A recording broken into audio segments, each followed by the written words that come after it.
we're going to look at exporting payments. Currently, there are, or I should say not currently, I should say in the release, we're going to have 4 locations that you can export a payment. So the first one is the ability to select a checkbox or multiple checkbox, and you can see the export action here. Or I can select from the kebab menu by clicking on the 3 dots and selecting export. Or I can go into the payment detail page, and under the more actions, there's an export feature, which I will do. Once I click on this, you can see I can select the NACHA. I can decide whether I want to include any recipient that's on hold or not. If you look down here, you can see I do have a recipient that's on hold. I'm going to say, yes, we'll include them, or I could elect to export this as a TSV file. And when I do that, I have options to also include items or recipients on hold or include the column headers. I'm going to export this to a NACHA format. Once I open this up, and you see I do have a success message that was at the bottom, you can see the NACHA formatted file here.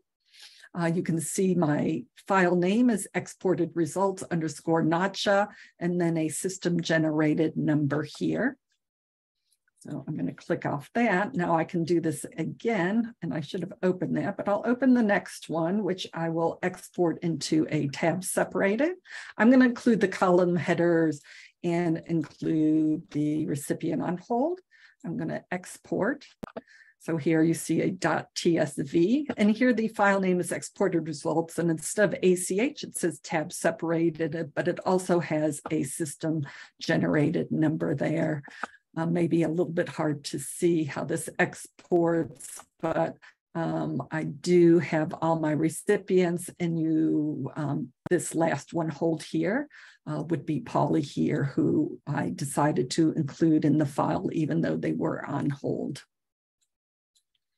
Another way you can export, so I'm going to go in, I'm going to edit this payment. I'm not going to change anything, even though I could. I'm just going to skip to the review and submit, and I'm going to submit the payment again. And you can see from the confirmation modal, I can select export. Same pop-up window that I had before, which is a change, because before, from this last step on a payment, you weren't allowed to include items on hold, but now we've made it consistent. So I can go through the same thing. Well, we won't include the one on hold. So I'm just going to export this payment from that confirmation modal. I went back to the recipient page, but you can see the downloaded file here. Now you can see that Polly, who was on hold, is not included in my NACHA export file. And if I choose multiple, so I'll just go ahead and choose a couple of payments here. I'll choose 3. So when you choose multiple payments and are doing that bulk export, you do not have a choice any longer of just doing a tab separated, because we can't separate the batches like you would in a NACHA import. So your only option is to receive a NACHA formatted exported file. So I'm going to export, and again, it will have the same information here. So now I have 2 payments, or 3 payments actually, that I have here. I didn't elect to include Polly on hold, but I have 3 batches now in my exported file. And then you have the option of here for any of these TSV or the NACHA formatted file to just save it to your desktop wherever you want for use.